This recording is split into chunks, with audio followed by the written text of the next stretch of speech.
नहमदुहु व नसल्ली अला रसूलिल करीम अम्मा बाद फ़अऊज़ु बिल्लाहि मिनश शैतानिर रजीम बिस्मिल्लाहिर रहमानिर रहीम। डियर स्टूडेंट्स, अस्सलामु अलैकुम व रहमतुल्लाहि व बरकातुहू। स्टूडेंट्स, आज we are going to start a new chapter, and this is again very important chapter from exams point of view. Last जो मैंने दो चैप्टर पढ़ाए वो दोनों एग्जाम्स पॉइंट ऑफ व्यू से इंपॉर्टेंट थे, ट्रायल बैलेंस और डेप्रिसिएशन, क्योंकि उन दोनों टॉपिक पे एमसीक्यूज तो नॉर्मली आते हैं, लेकिन एमसीक्यूज के अलावा उन दोनों टॉपिक में से एमटीक्यूज भी आता है। इसी तरह ये जो बैंक रिकंसिलिएशन है इसके भी एमसीक्यूज तो आते हैं पेपर में, लेकिन एमसीक्यूज के अलावा एमटीक्यूज भी आता है। अब ये नहीं कि सर ने बता दी ये 3 एमटीक्यूज है तो ये 3 ही आएंगे। स्टूडेंट टू स्टूडेंट मैंने बार बार कहा है, पेपर जो है आपका वेरी कर रहा होता है। हो सकता है किसी स्टूडेंट के ये तीनों एमटीक्यूज आ जाए, यानी कि कौन कौन से? ट्रायल बैलेंस, डेप्रिसिएशन और बैंक रिकॉन्सिलिएशन। और मैंने आप लोगों को ट्रायल बैलेंस का एमटीक्यूज जो है वो करवा दिया था, अगर आपको याद हो, मल्टीटास्किंग क्वेश्चन। और मैंने आपसे कहा था बहरहाल वो मैं क्लासेस हमारी इस तरीके से एंड हो रही है, पिछली 2 जो हमने क्लासेस ली है कि टाइम नहीं बच रहा, वरना वो 10 मिनट लगेंगे। एक एमटीक्यूज है जो कि हमारा जो है वो मॉक सेशन में मौजूद है, डेप्रिसिएशन का बड़ा आसान सा एमटीक्यूज है। हो सकता है मेरे पास रिकॉर्डिंग पड़ी हुई हो तो मैं आपको रिकॉर्डिंग भेज दूं उसकी, तो आप लोग सुन लीजिएगा। कुछ भी नहीं है उसमें, एक सवाल है, एक कंपनी है, उसने एक एसिड खरीदा है, उसकी कॉस्ट निकालनी है पहले तो। उसमें 2-3 चीजें रेलिवेंट है और 2-3 इररेलिवेंट है। उसके बाद उसने बोला 2 साल स्ट्रेट लाइन क्या निकाल दो उस पर डेप्रिसिएशन, और 2 साल के बाद उसने बेच दी, तो बोला बेचते पे गेन या लॉस बता दो। तो 2 साल का डेप्रिसिएशन माइनस करेंगे तो क्या आ जाएगी? Book value. और बुक वैल्यू को किससे कंपेयर कर लेंगे? Cell proceed. अगर आंसर पॉजिटिव आ रहा है तो गेन, नेगेटिव आ रहा है तो उसने सारे नीचे फॉर्मेट बना के दिए हैं, सब कुछ लिखा हुआ है कि गेन का ऑप्शन भी दिया है, लॉस का ऑप्शन भी दिया है, जो आंसर है उस कॉलम में लिख दो। तो बड़ा आसान सा सवाल है, इंशाल्लाह किसी दिन टाइम मिलेगा तो वो आपको सॉल्व करवा दूंगा, उसमें टेंशन की बात नहीं है। तो कहने का मकसद ये है कि लास्ट जो 2 टॉपिक हमने पढ़े, ट्रायल बैलेंस और उसके बाद डेप्रिसिएशन, ये दोनों एमसीक्यूज में भी आते हैं, एमटीक्यूज में भी आते हैं। इसी तरह ये टॉपिक भी सेम है, एमसीक्यूज में भी आता है और इसका एमटीक्यूज भी आता है। बहुत इंपॉर्टेंट टॉपिक है bank reconciliation statement from exams point of view as well as from practical point of view या जनरल कॉन्सेप्ट। ये काफी इंटरेस्टिंग टॉपिक है और कंपैरेटिवली इतना मुश्किल नहीं है। डेप्रिसिएशन में तो बहुत वेरिएशन थी ना, कि डेप्रिसिएशन में हमने स्ट्रेट लाइन भी देखा, डिमिनिशिंग भी देखा, आउटपुट भी देखा, डबल डिक्लाइनिंग भी देखा, फिर वहां पे जर्नल एंट्रीज भी देखी, कॉस्ट की कैलकुलेशन भी थी, गेन और लॉस ऑन एक्सचेंज भी था, गेन और लॉस ऑन डिस्पोजल भी था, फिर उनकी जर्नल एंट्रीज भी थी। मतलब वहां पे कॉन्सेप्ट बहुत डेप्थ थे। यहाँ पे जब हम पढ़ेंगे तो इंशाल्लाह आप देखेंगे कॉन्सेप्ट जो है वो आपके इतने ज्यादा, मतलब ये नहीं कि आप डिफरेंट तरीकों से देख रहे होंगे, एक वे है वो आपको सिखा दूंगा, तो इंशाल्लाह उसके हिसाब से हम इसको अटेम्प्ट करेंगे। टॉपिक का नाम है बीआरएस, बैंक रिकंसिलिएशन स्टेटमेंट। अक्सर लोग इसको बीआरएस कहते हैं।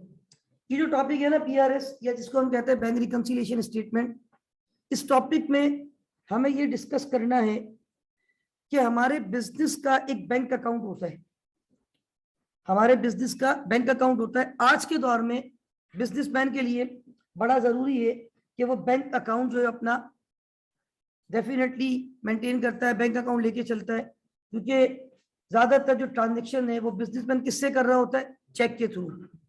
खासतौर पे बिजनेसमैन, और जितना बड़ा बिजनेसमैन होता है उसकी वॉल्यूम ऑफ ट्रांजेक्शन बहुत ज्यादा होती है, और जो अमाउंट होती है ट्रांजेक्शन की वो बहुत ज्यादा लाइट नहीं होती, मतलब बड़ी बड़ी अमाउंट के चेक होते हैं, मिलियन में, बिलियंस में।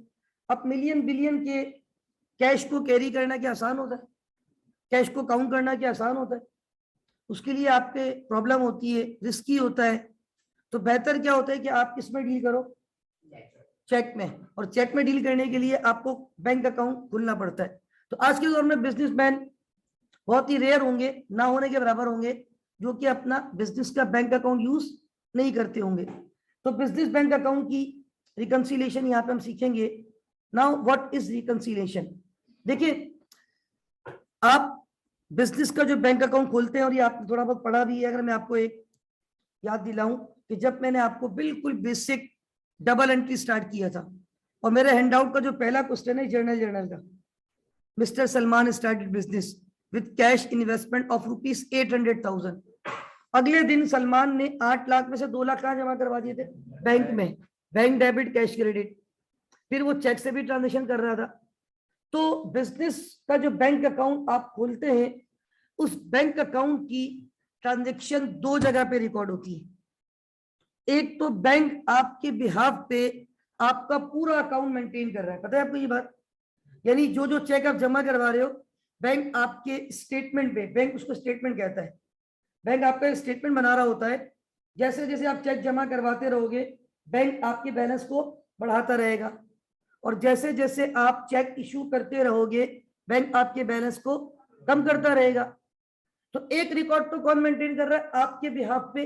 बैंक। लेकिन क्या आप अपना रिकॉर्ड खुद मेंटेन नहीं करते, या खुद भी मेंटेन करते? बिल्कुल मेंटेन करते हैं। हम तो जो भी चेक इशू करते हैं, salary expense debit bank credit, rent expense debit bank credit, purchases debit bank credit, किसी भी रीजन पे चेक इशू करते हैं, हम अपने बैंक को क्या कर देते हैं? क्रेडिट। अच्छा, अब हमारे पास चेक आया कस्टमर से, हमने कहां जाके जमा करवा दिया? बैंक में। Bank debit account receivable credit, कहीं से हमें कमीशन मिला, चेक मिल गया, चेक कहां जमा करवा दिया? बैंक में। Bank debit commission income credit. मतलब जो चेक हमें रिसीव होते हैं वो हम कहां जमा करवाते हैं? बैंक में। तो हमारा बैंक बैलेंस, और बैंक की नेचर हमारे लिए क्या है? एसेट। एसेट बढ़ता है तो डेबिट, एसेट कम होता है तो हम चेक इशू करते हैं, अपने बैंक को क्रेडिट कर देते हैं, और उसकी रीजन डेबिट कर देते हैं। Rent expense debit bank credit, insurance expense debit bank credit, utility expense debit bank credit. जो भी रीजन है जिसको हमने चेक दिया है, वो रीजन को डेबिट करते हैं और हम बैंक को क्रेडिट करते हैं। चेक कहीं से आता है, बैंक में डिपॉजिट करवाते हैं, बैंक डेबिट, वो रीजन क्रेडिट। रीजन से मुराद सेल की है, bank debit sales credit. Customer ने पुराने पैसे दिए रिसीवेबल वाले, bank debit account receivable credit. तो हम एक रिकॉर्ड अपने पास मेंटेन कर रहे हैं, और हमारे बिहाफ पे एक रिकॉर्ड कौन मेंटेन कर रहा है? बैंक। अब एक बड़ा आसान सा कॉन्सेप्ट आपसे पूछ रहा हूं, किसी पर्टिकुलर डेट पर अगर आप अपने बैंक का बैलेंस चेक करें, अब तो बहुत आसान तरीके हो गए, आप ऑनलाइन बैंकिंग भी कर सकते हैं, मोबाइल बैंकिंग कर सकते हैं, इंटरनेट बैंकिंग कर सकते हैं, अदरवाइज आप बैंक चले जाएं, बैंक वाले आपको बैलेंस बता देते हैं, कॉल पे उनसे बैलेंस पूछ लें, वो आपको बता देते हैं। आप बैंक से जब बैलेंस पूछते हैं कि यार मेरे अकाउंट में क्या बैलेंस है, तो क्या एक बैलेंस आपके पास भी आ रहा होता है, आपके जहन में चल रहा होता है कि मेरे अकाउंट में इतना बैलेंस है? तो क्या जो आपके जहन में आ रहा है और जो बैंक से आंसर आ रहा है, मेरा सवाल ये है कि दे शुड बी इक्वल और दे should be different? Logically they should be equal, क्योंकि आपको पता है मेरे अकाउंट में इतने पैसे हैं, तो बैंक को भी ये बताना चाहिए। अब जैसे मैं आपको टू बी वेरी ऑनेस्ट रात की एग्जांपल देता हूँ, मैं रात गया, मैं किसी को, मुझे थोड़ी सी पेमेंट करनी थी, तो मैंने जिम में चेक किया तो बैलेंस थोड़ा कम था, मैंने कहा चले एटीएम से पैसे निकाल लेता हूँ।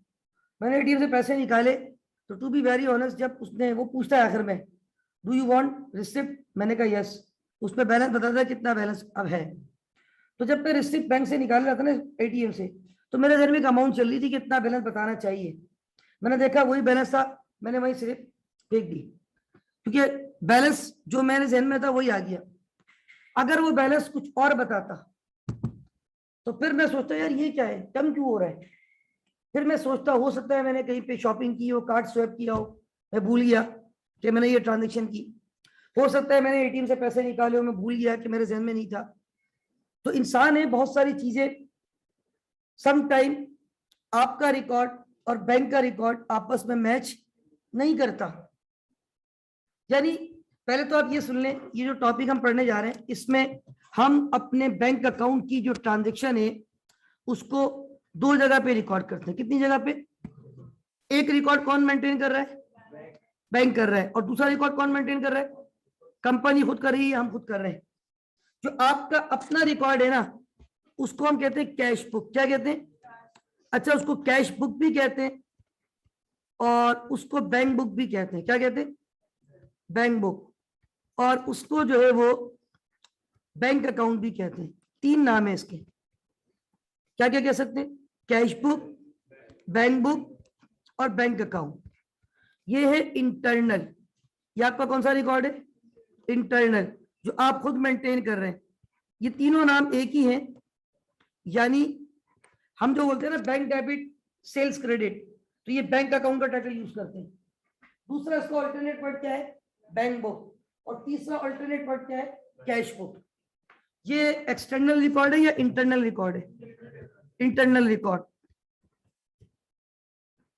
अच्छा, एक आपके बिहाफ पे रिकॉर्ड कौन मेंटेन कर रहा है? बैंक। उसको बैंक नाम देता है बैंक स्टेटमेंट। क्या नाम देता है? Bank statement. ये रिकॉर्ड इंटरनल है या एक्सटर्नल है? आप मेंटेन कर रहे हैं या आपके बिहाफ पे बैंक मेंटेन कर रहे हैं? आपके बिहाफ पे बैंक मेंटेन कर रहा है बैंक स्टेटमेंट। तो ये इंटरनल रिकॉर्ड हुआ या एक्सटर्नल? External record. दूसरी बात, हम जब अपने बैंक में, ये बड़ा इंपॉर्टेंट पॉइंट बताने जा रहा हूं, हम जब अपने बैंक में कोई चेक डिपॉजिट करते हैं तो हम क्या कहते हैं? हमारा बैलेंस बढ़ रहा है या कम हो रहा है? सबको पता है ये बात, गुल्लू मालूम। यानी आप जब बैंक में कोई चेक जमा करवाते हो तो आपका बैलेंस बढ़ता है। अच्छा, बैंक की नेचर हमारे लिए क्या है? एसिड बढ़ता है। तो यहाँ पे असल में ये डेबिट क्रेडिट का कॉन्सेप्ट बहुत ज्यादा समझना आप लोगों को जरूरी है। इसको बहुत गौर से समझने की कोशिश कीजिएगा। हमारा जो डेबिट है ना इंटरनल रिकॉर्ड पे, यानी जब हम अपने पास बैंक को डेबिट करते हैं तो इसका मतलब होता है प्लस। प्लस का मतलब हमारा बैलेंस। अच्छा, यहाँ पे कुछ लोग खुदा खास्ता नेगेटिव पॉइंट नहीं ले रहे। कुछ लोग ये समझे कि सर शुरू में तो बहुत तकलीफ करते थे कि डेबिट का मतलब प्लस नहीं होता और क्रेडिट का मतलब माइनस नहीं होता। तो यहाँ पर मैं ऐसा नहीं कह रहा हूँ कि डेबिट का मतलब प्लस होता है। मैं तो ये कह रहा हूँ बैंक हमारे लिए क्या है, और एसेट जब बढ़ता है तो डेबिट, दैट्स व्हाई। अच्छा, जब मैं चेक इशू करूंगा तो मेरा बैंक बैलेंस बढ़ेगा या कम होगा? Bank balance. जब बैंक बैलेंस कम हो जाएगा तो मैं अपने पास डेबिट करूंगा या क्रेडिट? यानी मेरा इंटरनल रिकॉर्ड में क्रेडिट जो है ना वो माइनस है। असल में ये बात क्यों बताइए? क्योंकि ये बैंक में जो है ना ये रिवर्स हो जाती है। अब उसकी लॉजिक है, मैं लॉजिक आपको बता देता हूं। देखिए, पहली बात तो ये बताएं, आप जब बैंक में जाके पैसे जमा करवाते हो, पता है बैंक एक तरीके से आपका अमानतदार है। ऐसा ही है ना भाई। मैं अगर शाहनवाज के पास पैसे जमा करवाना शुरू कर दूं तो जैसे जैसे मैं पैसे जमा करवाता रहूंगा शाहनवाज को, तो शाहनवाज की लायबिलिटी क्या होगी? बढ़ेगी। भाई मैं पैसे रखवा रहा हूँ इसके पास अमानत के तौर पे, तो वो पैसा इसके लिए लायबिलिटी है ना। और जब मैं इससे पैसे लेता रहूंगा तो इसकी लायबिलिटी, तो लायबिलिटी कम होती है तो डेबिट, और लायबिलिटी बढ़ती है तो मैं जैसे जैसे पैसे जमा करवाता रहूंगा ना, तो ये मेरे अकाउंट को डेबिट नहीं कर रहा होगा। ये मेरे अकाउंट को बैंक से स्टेटमेंट अगर मैं लेकर आऊंगा, बैंक स्टेटमेंट में डेबिट क्रेडिट के कॉलम होते हैं। ये मैं आपको बता दूं, अगर आप किसी का भी बैंक स्टेटमेंट देखें, मे भी हो सकता है इस क्लास में कुछ स्टूडेंट्स का अपना बैंक अकाउंट भी हो, या आपके घर में आपके फादर का, मदर का, किसी भाई बहन का अगर बैंक अकाउंट है और कभी गलती से उनका बैंक स्टेटमेंट आपके हाथ में आ जाए तो उसमें 2 कॉलम होंगे, एक होगा डेबिट और एक होगा। तो आप जो पैसा डेबिट हो रहा हो ना, तो वो ये नहीं समझना कि पैसा उनके अकाउंट में आ रहा है। वो डेबिट वाला पैसा उनके अकाउंट में आ नहीं रहा, उनके अकाउंट से, और जो क्रेडिट हो रहा होगा वो पैसा उनके अकाउंट में। अच्छा, यहाँ कुछ बच्चे जो है ना फिर अगेन गलत कॉन्सेप्ट ले जाते, सर क्रेडिट का मतलब तो कम होता है। भाई ऐसा नहीं है।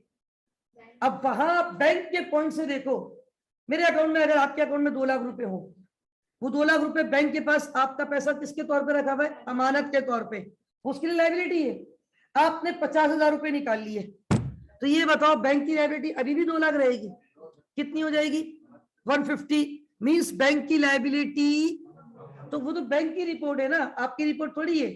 बैंक तो आपको कस्टमर डील कर रहा है, बैंक आपको एज अ क्लाइंट डील कर रहा है। तो बैंक बोलेगा भाई आपने कितने पैसे निकाल लिए? 50,000। अब मेरी लायबिलिटी 2 लाख नहीं है, कितनी है? 150,000। तो क्या बैंक की लायबिलिटी बढ़ जाएगी या कम हो जाएगी? लायबिलिटी का रूल तो याद होगा, liability whenever decreases good, always be, यानी बैंक स्टेटमेंट में अगर कोई चीज आपके डेबिट कॉलम पे है कोई अमाउंट, तो इसका मतलब है वो अकाउंट में पैसे आ नहीं रहे, अकाउंट से पैसे। और अगर बैंक स्टेटमेंट पे आपके अकाउंट को क्रेडिट कर रहा है तो आपके अकाउंट से पैसे जा नहीं रहे, आपके अकाउंट में पैसे। ये दो अलग अलग रिपोर्ट हैं। एक रिपोर्ट आप बना रहे, आपकी पॉइंट ऑफ व्यू से बैंक रिकॉर्ड आपका एसेट है, और आपका एसेट जब जब बढ़ेगा डेबिट होगा, जब जब कम होगा क्रेडिट। एक आपके बिहाफ पे आपकी रिपोर्ट कौन बना रहा है? बैंक। और बैंक जो रिपोर्ट बना रहा है वो एक्सटर्नल रिपोर्ट है, और उसमें बैंक जब आपके स्टेटमेंट को यानी आपके अकाउंट के बैलेंस को बढ़ाता है, बैंक कहता है मेरी लायबिलिटी और बढ़ गई, आपने और पैसा जमा करवा दिया, मेरे पास और पैसा आपके लिए आ गया है, तो मेरी लायबिलिटी। तो बैंक स्टेटमेंट को क्या कर देता है? Very good. और जब बैंक आपके अकाउंट से पैसा निकाल रहा होता है तो बैंक कहता है मेरी लायबिलिटी, मतलब बैंक खुद से नहीं निकाल रहा, आपने पैसे कहीं ना कहीं यूज किए, आपने ऑनलाइन शॉपिंग की, कार्ड स्वैप कर दिया, आप रास्ते में जा रहे थे एटीएम से आपको जरूरत थी पैसे निकाल लिए, आपने इंटरनेट जो है ना वो कोई आपने प्रोडक्ट परचेज की, अपने कार्ड की इंफॉर्मेशन दी, आपके जो है वो पैसे वहां से डिडक्ट हो गए, तो आपके पैसे बैंक से निकल गए, बैंक की लायबिलिटी। वेरी गुड, लायबिलिटी कम होती है डेबिट। यानी इन शॉर्ट दो बातें यहां करके फिर मैं आगे बढ़ता हूं।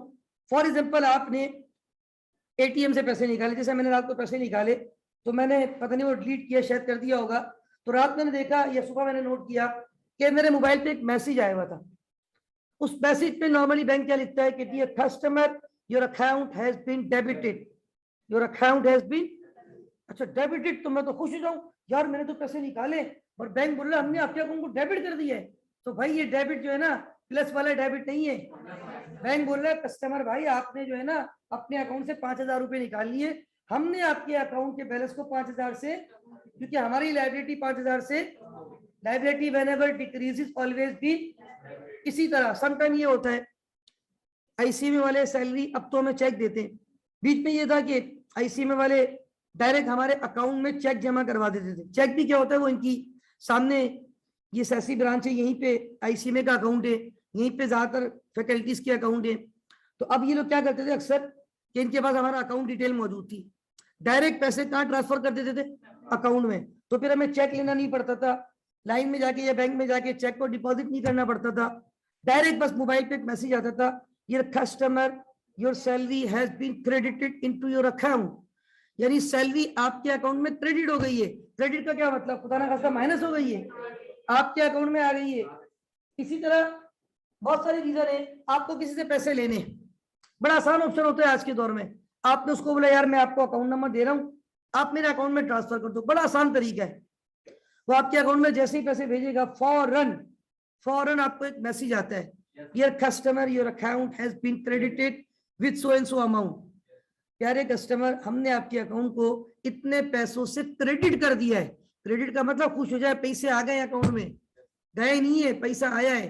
क्रेडिट बैंक की लायबिलिटी बढ़ गई, आपका एसेट बढ़ गया, बैंक की लायबिलिटी बढ़ गई। तो याद रखें ये जो आपके इंटरनल डेबिट क्रेडिट है इसका मतलब है प्लस और माइनस, यानी डेबिट का मतलब आपका बैंक बैलेंस बढ़ रहा है क्योंकि एसेट है, क्रेडिट का मतलब आपका बैंक बैलेंस क्योंकि एसेट है। एसेट बढ़ता है तो डेबिट, एसेट कम होता है तो क्रेडिट। लेकिन जो एक्सटर्नल रिपोर्ट है जो आप नहीं बनाते, आपके बिहाफ पे कौन बना रहा है? बैंक। वो आपके स्टेटमेंट को अगर क्रेडिट कर रहा है मींस के वो आपके अकाउंट में प्लस कर रहा है, उसकी लायबिलिटी बढ़ रही है, लायबिलिटी बढ़ती है तो क्रेडिट। वो आपके अकाउंट से पैसे डेबिट कर रहा है यानी माइनस कर रहा है क्योंकि उसकी लायबिलिटी, और लायबिलिटी कम होती है तो डेबिट। ये बातें आपको पता होना बहुत जरूरी है। अब फिर कि sir why we are going to discuss this topic, why there is a need to prepare BRS, why there is a need to prepare bank reconciliation statement. तो मेरे भाई हम तो ये जर्नल लाइफ की बात कर रहे थे, अभी मैंने आपको अपनी मिसाल दी, मैं कोई बहुत बड़ा अकाउंट होल्डर तो हूं नहीं, ना कोई मैं बिजनेसमैन हूं, ना मेरी कोई वॉल्यूम ऑफ ट्रांजेक्शन बहुत ज्यादा है बैंक से। हद से हद क्या होता है, मंथ एंड पे आईसीएमए ने चेक दिया, तबानी ने चेक दिया, हमने वो चेक जाके क्या किया, बैंक में डिपॉजिट कर दिया। इसके बाद हमारे पास जो भी ट्रांजेक्शन करनी होती है तो डेली बेसिस पे कोई मेरा बिजनेस तो चल नहीं रहा कि मैं चेक इशू कर रहा हूँ या मेरे पास बहुत ज्यादा चेक आ रहे हैं और मैं बैंक में जमा करवा रहा हूँ। नॉर्मली मंथ के एंड पे आईसी में तबानी से चेक आया, वो जमा करवा दिया। ड्यूरिंग द मंथ जब जब जरूरत पड़ी, कहीं शॉपिंग करने गए, कार्ड स्वैप कर दिया, बैंक से पैसे पे हो गए। इसी तरह समटाइम ये होता है पेट्रोल पंप पे, अगर कैश नहीं है जेब में, कार्ड स्वैप कर दिया, पेमेंट हो गई। समटाइम जरूरत पड़ रही है, पैसे चाहिए, एटीएम से पैसे निकाल लिए। तो बहुत ज्यादा फ्रीक्वेंसी नहीं है ट्रांजेक्शन की, तो हमें तो अपना बैलेंस पता होता है नॉर्मली कि क्या चल रहा है। बाज़ दफा हमारा बैलेंस भी मैच नहीं हो पाता वहां पे, क्योंकि मीनवाइल कुछ ट्रांजेक्शन हो जाती है वो हमारे जहन में, और बाज़ दफा कुछ ट्रांजेक्शन तो इतनी, मैं एक वर्ड अगर यूज करूँ कि खुफिया होती है कि वो आपको पता ही नहीं होता। फॉर एग्जाम्पल मैं आपको मिसाल देता हूँ, बैंक हर चीज आपको इन्फॉर्म नहीं करता। अब मैं आपको छोटी सी मिसाल देता हूँ। मेरा बैंक अकाउंट है, जिसका भी बैंक अकाउंट होता है, हर बैंक की अपनी अपनी पॉलिसी होती है। मेरा एमसीबी है, तो एमसीबी साल में वंस इन अ ईयर कुछ उसकी अकाउंट के चार्जेस होते, वो तकरीबन कमोबेश 1000 से 2000 के दरमियान है। उस पर टैक्स वगैरह सब कुछ शामिल होता है, मतलब वो अमाउंट, उसका टैक्स और सब कुछ, दो तीन छोटी छोटी अमाउंट होती है, 1200, 150, 100, कुछ मिला के वो 1000-2000 के दरमियान है। हर साल बैंक जुलाई में नॉर्मली वो, क्योंकि बैंक का ईयर एंड जून होता है, तो जुलाई से बैंक वो हमारे अकाउंट से पैसे क्या कर देता है, माइनस। अच्छा, नॉर्मली मैंने तो नोट किया है, बैंक उसके लिए मुझे कभी भी मैसेज नहीं करता कि डियर कस्टमर हमने आपके अकाउंट से इतने पैसे माइनस कर दिए। अब आप मुझे बताएं, वो जो पैसे मेरे अकाउंट से माइनस हो गए, तो क्या मेरा बैलेंस और बैंक का बैलेंस मैच करेगा? मुझे तो पता ही नहीं है बैंक ने कितने पैसे मेरे अकाउंट से माइनस किए। तो मैं फिर क्या करता हूँ, अक्सर ऐसा होता है जब मैं पैसे निकालता हूँ बैंक से, तो मेरे जहन में एक अमाउंट चल रही होती है, और मैं चेक करता हूँ बैलेंस मैच नहीं हो रहा, मतलब जो मेरे जहन में एक बैलेंस आ रहा था वो यहाँ क्यों नहीं आ रहा है। तो फिर मैं समझ जाता हूँ कि something is going to be wrong. कुछ भी नहीं है, आज के दौर में तो इतना आसान है। उस वक्त फौरन भी अगर आप बैंक स्टेटमेंट से एक छोटी सी मिनी स्टेटमेंट निकल जाती है एटीएम से, एटीएम मशीन भी आपको मिनी स्टेटमेंट प्रिंट करके दे देती है। मिनी स्टेटमेंट का मतलब होता है ऑलमोस्ट आपकी जो लास्ट 8 to 10 ट्रांजेक्शन है वो नजर आती है। इतनी सी स्टेटमेंट होती है, इतनी सी स्लिप, जो एटीएम की स्लिप नहीं होती वही स्लिप प्रिंट निकलता है, लेकिन उस स्लिप पे पिछली आपकी 10 ट्रांजेक्शन तकरीबन नजर आ रही होती है कि आपके पैसे कहाँ कहाँ से आए और पैसे कहाँ कहाँ पे, उसकी रीजन लिखी हुई है। अब जैसे ही मैं मिनी स्टेटमेंट निकालता हूँ एटीएम से, उस पर लिखा होता है बैंक ने एनुअल फीस चार्ज की है, उसका इतना टैक्स था और ये था, मैं समझ जाता हूँ ठीक है ये बैंक की एनुअल फीस है, ये मैं अपने पास भी रिकॉर्ड कर लूँ ताकि मेरा बैलेंस बराबर आ जाए। इसी तरह और भी बहुत सारे रीजन है, ये तो मैंने आपको एक रीजन दी है, और ये तो मैंने आपको छोटे से अकाउंट होल्डर की बात बताई है। मेरे अपने अकाउंट में हर महीने बैंक एसएमएस चार्जेस माइनस करता है, मेरे ख्याल से वो 50 या 100 रुपए के दरमियान की अमाउंट है, लेकिन बैंक मुझे उसके लिए कभी भी मैसेज, लेकिन वो क्या है, एसएमएस सर्विस चार्जेस, क्योंकि बैंक हर खबर पे नजर रखता है। जैसे ही हम पैसे निकालते हैं फौरन मैसेज करता है, जैसे हम कहीं जाके शॉपिंग करते हैं ना, फौरन मैसेज आता है, डियर कस्टमर आपने आइडियाज पे शॉपिंग की है, हाइपर पे शॉपिंग की है, आपने जे डॉट पे शॉपिंग की है, और ये अमाउंट का आपका बिल था, ताकि खुदा ना खास्ता अगर वो कार्ड पे ज्यादा चार्ज, क्योंकि आप तो कार्ड उनके हैंड ओवर कर देते हो, आजकल तो पिन कोड का चक्कर भी आ गया, पहले तो पिन कोड भी नहीं मांगते थे, वो डायरेक्ट ही कार्ड आपका ऑन था, लेकिन अब थोड़ा सा ये अच्छी बात है, थोड़ी सी इसमें जो है ना आपके लिए सिक्योरिटी बढ़ गई है। क्योंकि पहले मैं जब कार्ड यूज करता था, एक अरसे से मैं अक्सर स्वैप करता हूँ, तो वहां मैं कार्ड देता था उनको और वो पेमेंट हो जाती थी, लेकिन अब जब मैं कार्ड देता हूँ तो वो मशीन आपके सामने रखते हैं और आपको बोलते हैं कोड डाल दें, आप कोड डालते हैं अपना जो आपका पासवर्ड है, फिर वो पेमेंट प्रोसेस करते हैं और आपको स्लिप भी देते हैं वैसे तो वो, और स्लिप के साथ फौरन आपको बैंक की तरफ से क्या आ जाता है, मैसेज कि डियर कस्टमर आपके इतने पैसे जो है। तो ये जो बैंक आपको मैसेज कर रहा है इसके भी चार्जेस वो चार्ज कर रहा है, लेकिन वो आपको इन्फॉर्म। इसी तरह ये छोटी छोटी एग्जाम्पल दे रहा हूँ, ये तो बहुत छोटी छोटी बातें हैं, वैसे तो बड़े बड़े शहरों में छोटी छोटी बातें तो होती रहती है, लेकिन हम जब कंपनी की बात करेंगे ना, तो कंपनी की जो अकाउंटिंग है ना मेरे भाई, उसमें तो इतनी ज्यादा बड़ी बड़ी ट्रांजेक्शन भी इधर रिकॉर्ड है, यहाँ रिकॉर्ड नहीं है, वहां रिकॉर्ड है, यहाँ रिकॉर्ड नहीं है, तो डिफरेंस बहुत ज्यादा आ जाते हैं। अब जैसे एक छोटी सी मिसाल और दूं, ये बहुत छोटी सी अमाउंट है समझाने के लिए, फर्क तो फर्क होता है, चाहे वो 10 रुपए का हो या 20 रुपए का हो। आप अपने ही बैंक से पैसे निकालते हो ना एटीएम से, उस पर कोई चार्जेस नहीं होते, लेकिन आपका जैसे मेरा कार्ड एमसीबी है, अब मैं गया एमसीबी की एटीएम मशीन बंद है सपोज, या मैं गया तो वहां लिखा हुआ है कि आउट ऑफ ऑर्डर, या मैं गया तो वहां पता चला कि एटीएम काम ही नहीं करी, पता चला वो पैसे ही नहीं है उसमें, ये भी एक रीजन होती है, जब पैसे नहीं निकलते ना बाहर तो उसका मतलब मशीन में पैसे खत्म हो गए।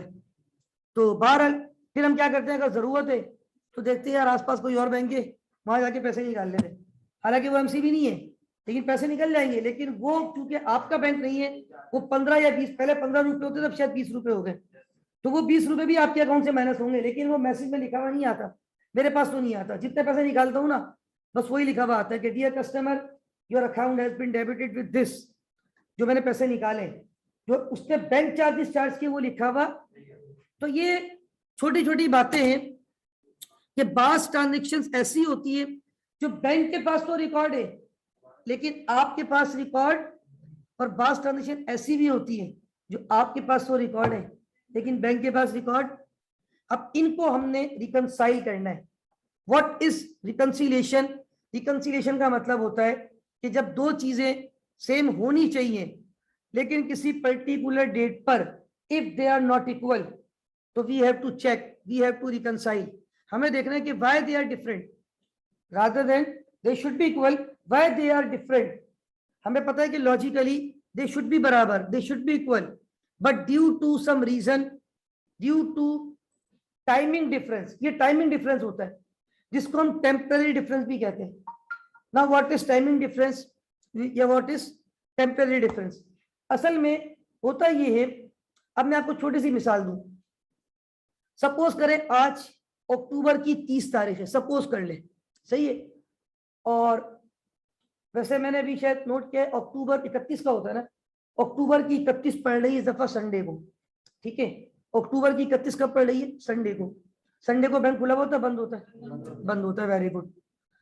नॉर्मली सैटरडे को भी बैंक बंद होता है, ये बात पता है आपको?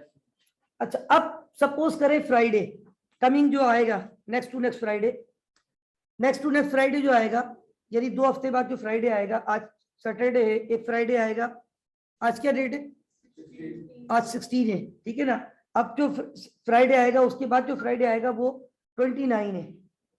29 को सपोज करें मेरे पास कोई चेक है, अगर वो चेक एमसीबी का है ना, क्योंकि मेरा अकाउंट एमसीबी है सपोज, तो वो चेक फौरन ही बैंक में आ जाता है। मतलब यहां मैंने चेक जमा करवाया, चाहे वो किसी भी ब्रांच का हो, मेरा अकाउंट इस ब्रांच में, वो कराची की किसी भी ब्रांच का एमसीबी का चेक हो, क्योंकि देखो मुझे जो चेक देगा जरूरी नहीं है कि उसका भी अकाउंट किसमें हो, जरूरी नहीं है, लेकिन ये मेरा अगर लक का फैक्टर है तो उसका अकाउंट भी कहाँ मौजूद है?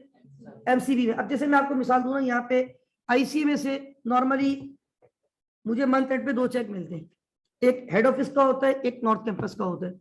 लेकिन वो लोग जो 2 चेक देते हैं ना, एक देते हैं वो नॉर्मली अस्करी बैंक का और एक देते हैं एमसीबी का। अच्छा, मेरा अकाउंट तो यहाँ है, जब मैं यहाँ जाके जमा करवाता हूँ ना दोनों चेक, तो एक चेक तो मेरा उसी वक्त अकाउंट में पैसा आ जाता है फौरन। मतलब मैं बैंक से बाहर भी नहीं आता हूँ, पैसा मेरे अकाउंट में आ चुका है, क्योंकि अकाउंट एमसीबी, उन्होंने भी एमसीबी का चेक दिया, फौरन ही पैसा आपके अकाउंट में ट्रांसफर हो गया। लेकिन एक चेक वो मुझे किसका देते हैं? नॉर्मली अस्करी वाला चेक फौरन मेरे अकाउंट में। अब मैं आपको मिसाल दे रहा हूँ, सपोज करें आई7 ने मुझे चेक दे दिया 26 तारीख को इस महीने, ठीक है, और 26 तारीख के बाद मैंने सपोज करें कि जुम्मे को जाके 29 तारीख को जुम्मे की नमाज के बाद जमा करवा दिया। चेक अस्करी बैंक का है, पहली बात तो सुन ले, वो जुम्मे को मेरे अकाउंट में क्लियर नहीं होगा। बैंक मुझे डिपॉजिट स्लिप वहां फिल करनी पड़ती है, उस पर स्टैम्प लगा के देगा 1 तारीख की, हालांकि मैंने 29 को जमा करवाया है। अब आप सोचेंगे सर बैंक तो नेक्स्ट डे की प्रिंट वो लगा के देता है स्टैम्प, नेक्स्ट डे तो 30 है, 30 तो है, लेकिन नेक्स्ट डे बैंक हॉलीडे है। नेक्स्ट डे क्या पड़ रहा है? सैटरडे, उसका नेक्स्ट डे क्या पड़ रहा है? और 2 दिन में मंथ एंड हो रहा है, यानी मेरा मंथ एंड हो जाएगा संडे को, तो ये 2 दिन की वो काउंट नहीं होती, ये वर्किंग डे नहीं होते, नेक्स्ट वर्किंग डे की स्टैम्प लगती है। तो फ्राइडे के बाद नेक्स्ट वर्किंग डे इनका क्या है? मंडे, और मंडे को 1 तारीख है, उसने 1 तारीख की स्टैम्प लगा के दे दिया मुझे वो डिपॉजिट स्लिप। अच्छा, मैंने तो अपने अकाउंट में पैसे जमा करवा दिए, मैंने अपनी बुक में तो रिकॉर्ड कर दिए, bank debit income from IC में भी क्रेडिट, यही मेरी एंट्री बनती है ना, बैंक डेबिट, मेरा एसिड बढ़ गया, एसिड बढ़ता है तो debit, and this is my source of income, income बढ़ती है तो इनकम फ्रॉम आईसी में भी क्रेडिट। क्या ये चेक मेरे स्टेटमेंट पे क्लियर हो गया? नहीं हुआ। अच्छा, अब सपोज करें अगला दिन गुजर गया 30 तारीख, उसका अगला दिन गुजर गया 31 तारीख। अब 31 तारीख की रात 12 बजे के बाद अक्टूबर का महीना खत्म, सुबह पीर को नवंबर शुरू हो जाएगा। नवंबर की सुबह मुझे एक मैसेज आएगा लाजमी बैंक से, dear customer we receive a cheque into your account. अभी उसने क्लियर नहीं किया होता, क्लियर करने से पहले एक मैसेज करता है, प्यारे कस्टमर, एक चेक हमें मिला है आपके अकाउंट का, ये अमाउंट है, और वो आगे लिख देता है कि ये आपके अकाउंट में आ जाएगा क्लियर होने के बाद। वो सम टाइम मंडे की शाम तक क्लियर होता है और सम टाइम नेक्स्ट डे भी चला जाता है, वो मैंने नोट किया है अक्सर। अब चाहे वो मंडे की शाम को क्या मंडे की सुबह भी अगर क्लियर कर देंगे ना, मेरे अक्टूबर के बैंक स्टेटमेंट पे वो अमाउंट कहीं पर भी नजर नहीं आएगा, लेकिन मेरे अक्टूबर के इंटरनल बुक में वो रिकॉर्ड हुआ है, क्योंकि मैंने जब जमा करवाया था तो अपने पास फौरन क्या कर लिया था, रिकॉर्ड। तो क्या मेरी बुक में रिकॉर्ड है, लेकिन ये चेक कहाँ रिकॉर्ड नहीं है। अब मैं जब अक्टूबर का नॉर्मली मंथली रिकनसाइल लोग करते हैं, मैं अक्टूबर का बैंक रिकनसाइल कर रहा हूँ, क्या करूंगा, बैंक से स्टेटमेंट लेकर आऊंगा और अपने रिकॉर्ड को सामने रखूंगा, दोनों को मैच करूंगा। अब मैंने ये देखा यार, मेरा जो बैंक का बैलेंस है वो कुछ और आ रहा है और मेरा जो इंटरनल बैलेंस है वो कुछ और आ रहा है। वजह क्या है कि कुछ चीजें ऐसी हैं जो मेरे पास तो रिकॉर्ड है लेकिन बैंक के पास रिकॉर्ड, और रिवर्स भी हुआ है, कुछ चीजें ऐसी भी है जो कहाँ रिकॉर्ड है लेकिन हमारे पास रिकॉर्ड नहीं है। अब फॉर एग्जांपल, एक तो मैंने एग्जांपल दे दी कि ये चेक मेरे पास तो रिकॉर्ड हो गया था लेकिन ये बैंक के पास रिकॉर्डिंग पे भी नजर नहीं आ रही। इसी तरह बार दफा क्या होता है, आप किसी को चेक इशू कर देते हो, जब आप चेक इशू करते हो ना, अब जैसे मैंने किसी को रेंट देना था, मेरे ऑफिस का रेंट है, rent expense debit bank credit, क्या एंट्री बनाते हो, जैसे चेक चेक तो बाद में देते हो, ये भी बता दूं मैं आपको, एंट्री पहले बनाते हो, पहले रिकॉर्ड करते हो, अपने सॉफ्टवेयर को अपडेट करते हो, rent expense debit bank credit, entry बना दी, चेक का प्रिंट निकाला, उसको बुलाया जो भी लैंडलॉर्ड था जिसकी ऑफिस आपने रेंट पे ली हुई है, आपने उसको चेक दे दिया। क्या जरूरी है कि आपने चेक दिया है वो आज ही जाके जमा करवाए? एक चेक किसी को पता है कितने महीने तक वैलिड रहता है? 6 महीने। एक चेक आपका 6 महीने तक वैलिड रहता है। चेक के ऊपर डेट प्रिंट होती है, वो डेट लाजमी है, उसके बगैर चेक एक्सेप्ट नहीं होता। वो डेट जिस दिन की लिखी हुई है ना, उस दिन से ऑनवर्ड वो चेक कितने महीने तक जिंदा रहेगा? 6 महीने तक। अब जिसको आपने चेक दिया है ना, अब उसकी मर्जी है, आप उसको बाउंड नहीं कर सकते कि वो जब जाके चेक जमा करवाए। बात मैं नहीं करवाता हूँ, 2-2 महीने हो जाते हैं, चेक मिला तबानी से आईसी में से रखे हुए मेरे पास, वन शॉट चले जाता हूँ। तो बहरहाल बात ये, वन शॉट से मुराद वो सारे चेक एक साथ लेके गया, डिपॉजिटरी फिल की जमा करवा दिए, पता चला उसमें कुछ चेक 2 महीने पुराना भी है, 2.5 महीने पुराना भी है। तो कोई टेंशन वाली बात, एक चेक कितने महीने तक जिंदा रहता है? 6 महीने तक। एक दफा बीच में मुझे याद है, हमारे टीचर है यहाँ पे सर मुर्तुजा मूसा, बहुत अच्छे टीचर है, बिजनेस मैथ पढ़ाते हैं, आप में से आगे जाके लोग शायद पढ़ेंगे भी उनसे, और बहुत पुराने हैं, मतलब इवन मेरे अल्हम्दुलिल्लाह वो टीचर रहे यहाँ पे, मैंने भी उनसे बिजनेस मैथ पढ़ा, और मैं जहाँ रहता हूँ मेरे बिल्कुल घर के करीब वो रहते हैं। इनफैक्ट मैं शायद जब ICMP में एडमिशन लिया था उससे पहले ही उनको जानता हूँ, क्योंकि हम करीब करीब रहते हैं और मस्जिद में वो अक्सर नमाज में मेरी मुलाकात रहती थी, और मुझे ये भी पता था कि टीचर हैं, पढ़ाते हैं, गवर्नमेंट जॉब भी है माशाल्लाह, गवर्नमेंट के टीचर भी है। फिर जब मैं यहाँ आया तो ICMA के अंदर भी वो पढ़ाते थे, मुझे भी उन्होंने बिजनेस मैथ पढ़ाया। तो अभी बीच में कोविड जब हुआ था, तो कोविड में क्या होता है कि क्लासेस ऑनलाइन हो जाती है और फिर हम घर से ही पढ़ा रहे होते हैं, फिर खास तौर पे चेक लेने के लिए मैं यहाँ आना पड़ता है, वरना तो हम आ ही रहे हैं रोजाना क्लासे लेने, मंथ एंड होता है चेक मिल जाता है, हम लेके चले जाते हैं। तो अभी पिछले दिनों जब कोविड, ये मेरे लास्ट कोविड की बात है, क्लासेस ऑनलाइन हो गई थी, इत्तेफाक से मैं किसी काम से आया था या गुजर रहा था, तो जब चेक रेडी हो जाते ना, हमारा फैकल्टी का ग्रुप बना हुआ है, उस ग्रुप में एडमिन वाले लिखते थे कि भाई आपके चेक रेडी हो गए, काइंडली कलेक्ट कर लें। तो मैं जब आया, मैंने चेक लिया, तो उन्होंने कहा कि यार वो सर मुर्तुजा मूसा भी आपके घर के करीब रहते ना, आप उनका चेक भी ले जाए। मैंने कहा ठीक है आप दे दें, मैं ले गया। मेरा ख्याल है मैं ले तो गया, मैंने अपने पास शायद 2-3 हफ्ते तो वैसे ही रखा रहा वो, उसके बाद मेरे को टाइम नहीं मिल रहा था, मेरा ख्याल है बीच में बकराईद वगैरह थी, बकराईद भी गुजर गई। फिर मैंने सर को कॉल की, मैंने कहा सर वो आपका चेक मेरे पास है, तो मुझे भी टाइम नहीं मिल रहा था, तो मैं किसी दिन आप बताते आ जाऊंगा, आपको दे जाता हूँ। सर ने कहा कोई टेंशन नहीं है, सर को ही बताया वो चेक कितने महीने तक वैलिड है? 6 महीने। तो मेरा ख्याल है मीन वाइल 1 महीना गुजार दिया था हमने, उसके बाद जाके मैंने सर को दिया। एक दफा मैंने सर को कॉल की, सर ने कहा हाँ मैं घर पे हूँ आप आ जाओ, मैं गया, मैंने सर को दे दिया। तो मुझे पता है कि उस पर टेंशन वाली बात, लेकिन आपको पता है ICMA ने जब वो चेक प्रिंट किया होगा ना, प्रिंट करने से पहले अपनी बुक में क्या एंट्री बना दी होगी? Employee salary debit bank credit, salary expense debit bank credit, लेकिन जब तक वो बंदा बैंक में जाके प्रेजेंट नहीं करेगा, वो चेक बैंक स्टेटमेंट से माइनस, कहां से माइनस हो चुका है? आपके रिकॉर्ड से। कहां से माइनस नहीं हुआ? तो ये फर्क आना शुरू हो जाता है बैलेंस में।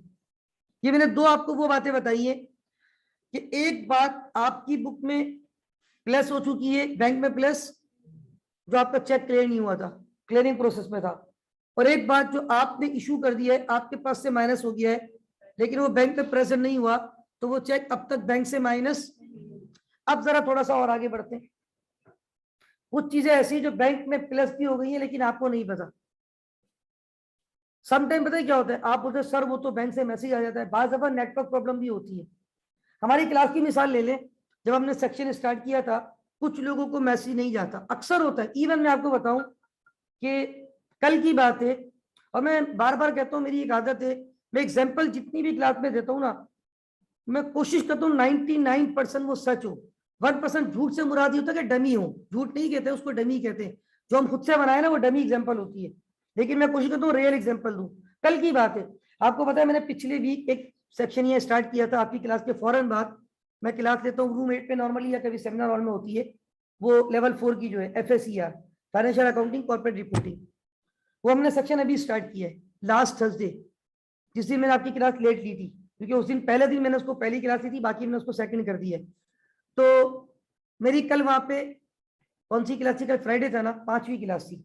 थर्सडे फ्राइडे सैटरडे पिछले हफ्ते पढ़ाया, थर्सडे फ्राइडे, कल 5 क्लासें हो गई। कल जब मैंने क्लास एंड की ना, एक स्टूडेंट आ गई फीमेल मेरे पास, कहने कि सर वो आपका नंबर चाहिए, ग्रुप में ऐड होना है। तो मैंने कहा आप ग्रुप में ऐड नहीं है? तो कहने कि नहीं सर आज मेरी पहली क्लास थी। तो मैंने कहा अच्छा आपने लेट एडमिशन लिया है? तो कह रहे नहीं सर मेरा एडमिशन तो पहले से ही था, लेकिन सर मेरा मैसेज मुझे नहीं आया था। कि उसके अल्फाज है, मैसेज मुझे नहीं आया था। मैंने कहा ठीक है। तो मैंने नाम पूछा फौरन। अब जैसे ही उसने नाम बताया ना मुझे, तो मैंने कहा हाँ आपका नाम फाइल में पहले दिन से आ रहा है।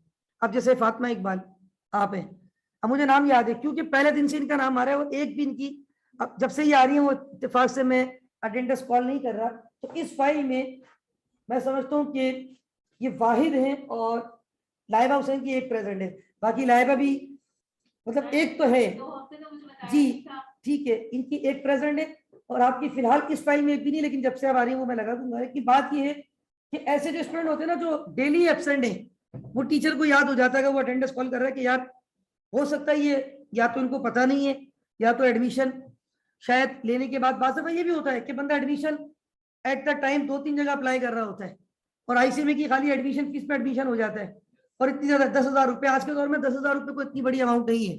तो स्टूडेंट सम टाइम कहते हैं नहीं हमारा तो LD में हो गया तो हमने तो वहां शिफ्ट कर लिया, यहाँ हमने सेक्रीफाई कर दिया, अक्सर ऐसा होता है। तो अब उसमें ये है कि हमारे पास इस टाइप की चीजें जो है ना कॉमन होती है। तो वो उसने मुझे कहा कि सर वो जो है ना मुझे मैसेज नहीं आया था। जो मैं बात बता रहा हूँ बात ये थी, इसका मतलब है हो सकता है ICMA ने मैसेज किया हो, नेटवर्क प्रॉब्लम हो गया हो या कोई भी मसला हो गया हो जिसकी वजह से उनको मैसेज ना पहुंचा हो। अब ये देखो ना कम्युनिकेशन गैप आ गया, कितनी क्लासें मिस हो गई? तकरीबन उनकी जो है वो 4 क्लासें मिस हो गई। 5वीं क्लास कल उन्होंने पहली क्लास अटेंड, और आज सुबह मैंने क्योंकि मुझे टाइम ही मिला था और मैंने आज सुबह एक और बंदे का मैसेज आया था जिनको शायद मैंने आपके ग्रुप में ऐड किया था, वो जो रिमूव हुए कल जिन्होंने ग्रुप लेफ्ट किया है, एक बंदे को मैंने गलती से आपकी क्लास में ऐड कर दिया था, उसने भी अभी परसों शुरू किया है ज्वाइन करना। मतलब वो पिछले वीक नहीं थे, एक स्टूडेंट है और उन्होंने परसों ज्वाइन किया था। तो उन्होंने मुझे मैसेज किया था गलती से मैंने सेक्शन C में ऐड कर दिया था बॉयज के ग्रुप में, उन्होंने कल लेफ्ट किया है। आज सुबह मैंने उनको भी और जो मैं कह रहा हूँ वो जो स्टूडेंट कल आई थी उसको भी ऐड किया। तो बात ये है बात दफा ये कम्युनिकेशन गैप आ जाता है जिसकी वजह से चीजें जो है आपस में क्या हो जाती है, मैच नहीं हो पाती। अगर उनको मैसेज चला जाता डे 1 तो वो पहली क्लास से आ जाती, 4 क्लासें मिस हो गई। बात ये है कि कम्युनिकेशन गैप। तो इसी तरह बात दफा क्या होता है, किसी कस्टमर ने ऑनलाइन पैसे जमा करवा दिए, आपके अकाउंट में तो पैसे आ गए, क्या बैंक ने आपके अकाउंट को फौरन प्लस कर दिया? ऑनलाइन आए ना पैसे, ऑनलाइन का मतलब होता है फौरन आपके अकाउंट में पैसा आ गया, लेकिन क्या आपको पता चला? वैसे तो क्या तरीका है, बैंक आपको क्या कर देता है, dear customer online amount transfer into your account this, प्यारे कस्टमर आपके अकाउंट में इतने पैसे ट्रांसफर हो गए। लेकिन हो सकता है बैंक ने मैसेज किया हो आपको मैसेज रिसीव नहीं हुआ हो। तो क्या आपको पता है कि आपके अकाउंट में कहीं से पैसे आए? नहीं पता। आप यकीन करें, हमारे ऑफिस में इसी बात पे बाज दफा आपस में दो डिपार्टमेंट में शदीद इख्तलाफात हो जाते थे, हमारी लड़ाई हो जाती थी। अब मैं आपको देखिए सिंपल बताता हूँ। मैं जिस जहाँ काम करता था, हमारे अल्हम्दुलिल्लाह बड़े बड़े क्लाइंट थे, क्योंकि वो एचपी के डिस्ट्रीब्यूटर थे और एचपी की प्रोडक्ट पूरा पाकिस्तान यूज करता है। इवन स्टेट बैंक भी हमारा क्लाइंट था, कस्टमर था। सारे बड़े बड़े बैंक, सारी बड़ी बड़ी कंपनीज, क्योंकि हम सिंगल यूजर को नॉर्मली नहीं डील करते थे, कंपनी थी हमारी। कंपनी टू कंपनी ट्रांजेक्शन है, 200 लैपटॉप, 400 लैपटॉप। अब स्टेट बैंक को 200 लैपटॉप चाहिए। यूनिलीवर है, इनोपाक है, पाक सुजुकी, सब कस्टमर थे, नेस्ले, इन सब जगहों से हमारे पास चेक आते थे, क्योंकि हमारे सब ये कौन थे? कस्टमर। पाक सुजुकी से हमारा मसला अक्सर रहता था। पाक सुजुकी बहुत बड़ी कंपनी है, बहुत बड़ा हमारा उससे। हम सिर्फ हार्ड सॉफ्टवेयर में डील नहीं करते थे, हम हार्डवेयर सॉफ्टवेयर सब चीजों में डील करते थे।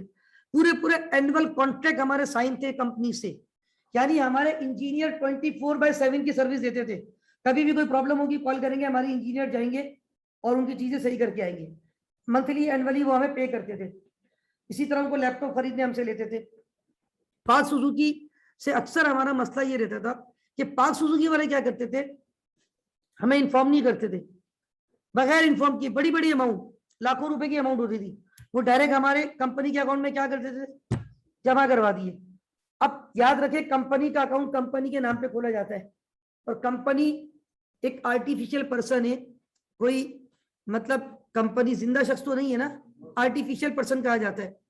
तो अब कंपनी का जो नॉर्मली मोबाइल नंबर नहीं होता, नॉर्मली कंपनी का नंबर जो है वो पीटीसीएल नंबर होता है। तो कंपनी का जो बैंक अकाउंट चल रहा होता है ना, उसके मैसेज नॉर्मली नहीं आते। मतलब ऐसा तो नहीं है कि वो बैंक ने कंपनी को मैसेज किया और आप बैठे हुए ऑफिस में, दीवारों से आवाज आ रही है, डियर कस्टमर, प्यारे अकाउंटेंट, अभी अभी मुझे एक मैसेज आया है बैंक की तरफ से कि आपके अकाउंट में पाक सुजुकी ने इतने लाख रुपए जमा करवा दिए, तो आप जरा अपनी बुक में भी इसको रिकॉर्ड कर लें। ऐसा तो नहीं है कि कंपनी की दीवारें बोलना शुरू कर देंगी, आर्टिफिशियल पर्सन है। अभी अक्सर होता था, पाक सुजुकी वाले क्या कर रहे हैं कि हमारे अकाउंट में पैसे, अब पता है मसला क्या है, दुनिया में बिजनेस किस पे चल रहा है? उधार पे। कंपनी की पूरी चेन चलती है। हमारा एक पूरा डिपार्टमेंट था जिसको कहते हैं सेल्स। सेल डिपार्टमेंट में बहुत सारे एम्प्लॉइज थे, क्योंकि कस्टमर हमारे 500 प्लस है, तो क्या एक बंदा 500 कस्टमर को डील कर सकता है?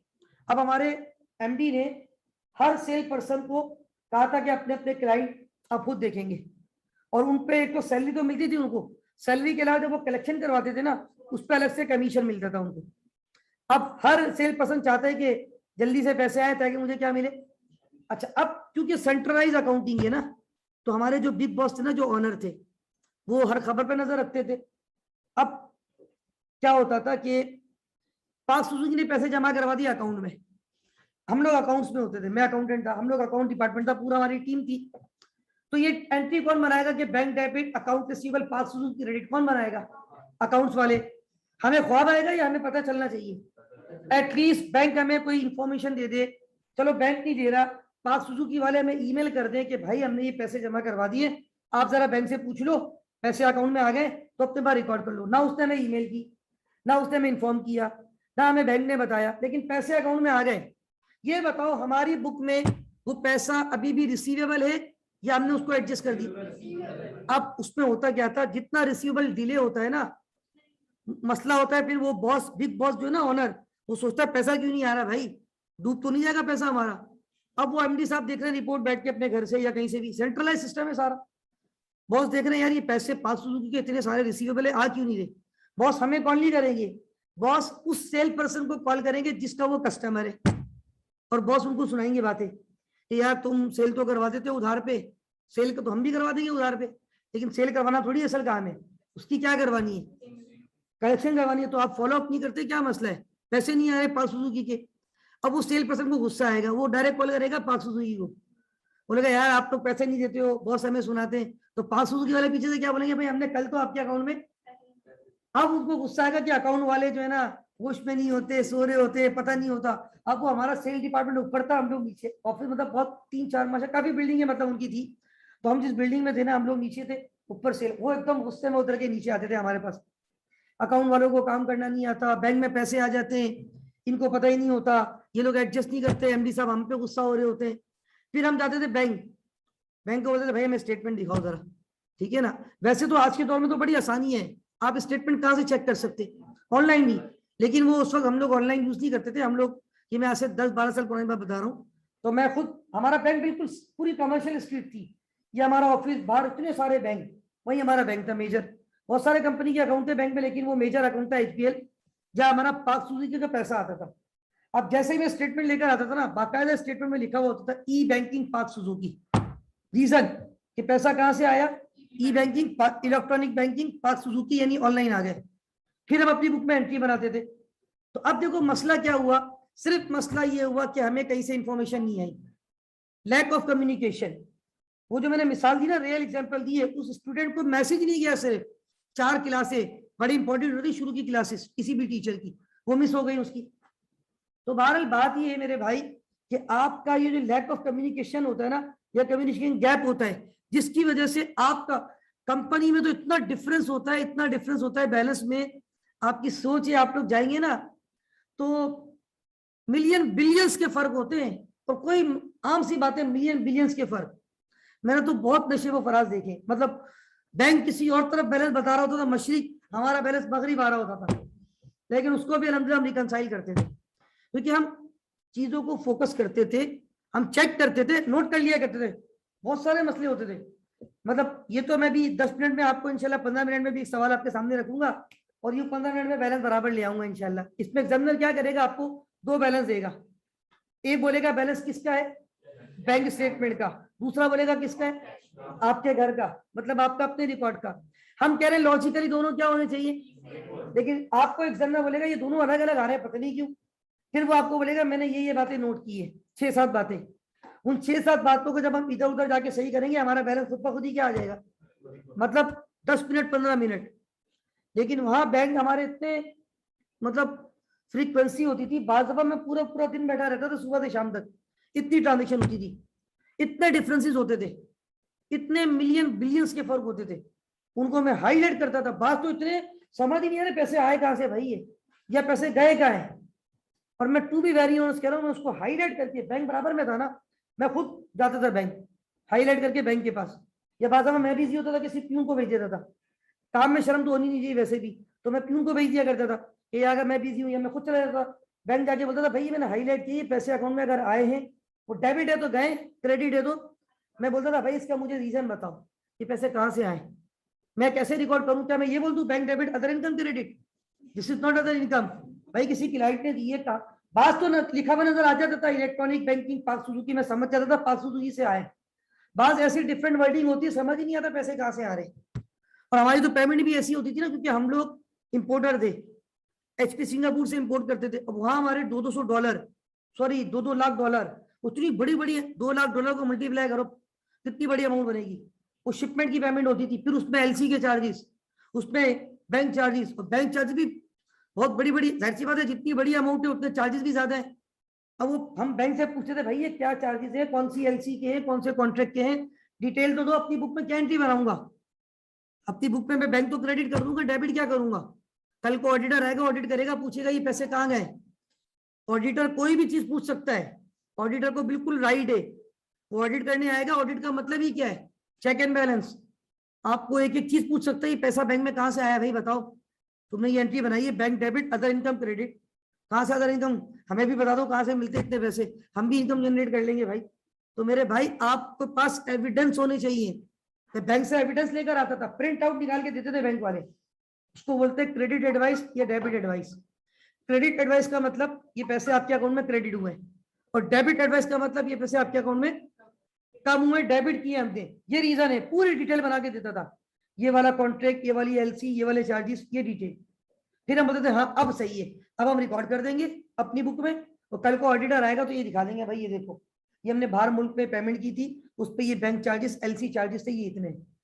तो बहुत सारी रीजन है जिसकी वजह से आपका इंटरनल कैश बुक का बैलेंस आपके एक्सटर्नल बैंक स्टेटमेंट के बैलेंस से टैली, वो रीजंस आपको पेपर में बताएगा कि दीज आर द रीजन, उनको आप सही करो ताकि आपका बैलेंस क्या आ सके, बराबर आ सके।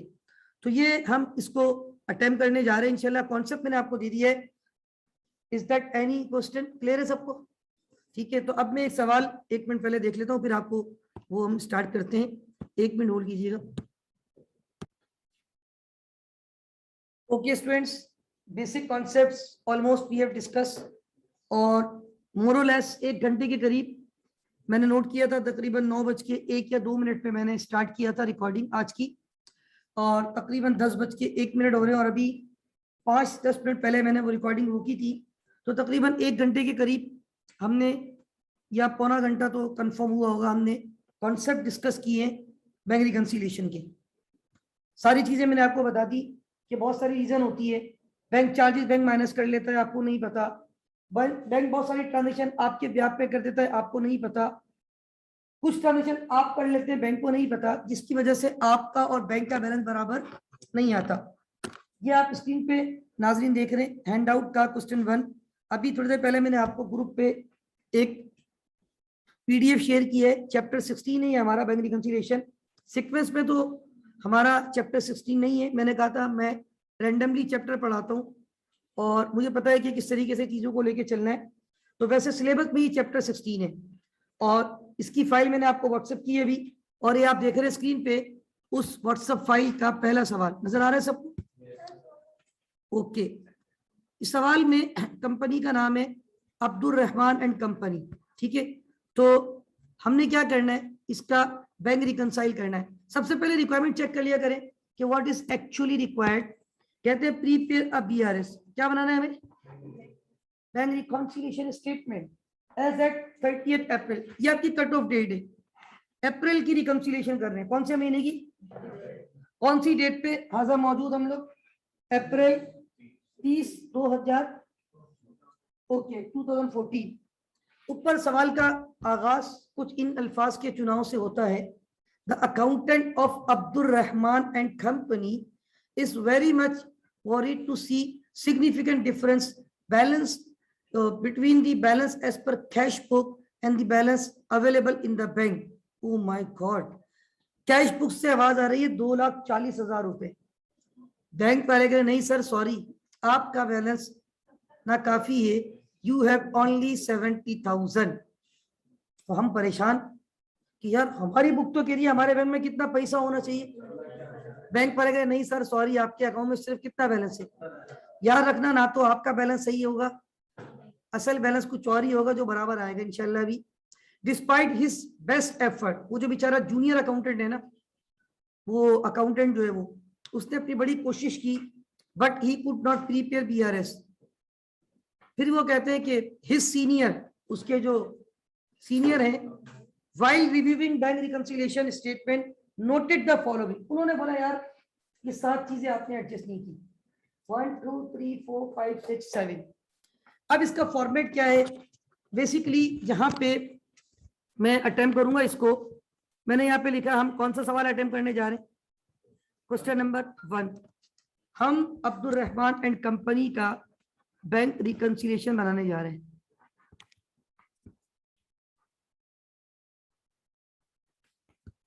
पेपर में शायद ये रहमान एंड कंपनी लिखा हुआ है, लेकिन याद रखें रहमान जो है वो अल्लाह तबारक व तआला का नाम है, और अल्लाह के नाम से पहले अबद लगता है। Abdul Rahman, Abdullah, Abdul Wajid, Abdul Majid. Bank Abdul Rahman and company, what we are going to prepare? या bank reconciliation statement. Okay,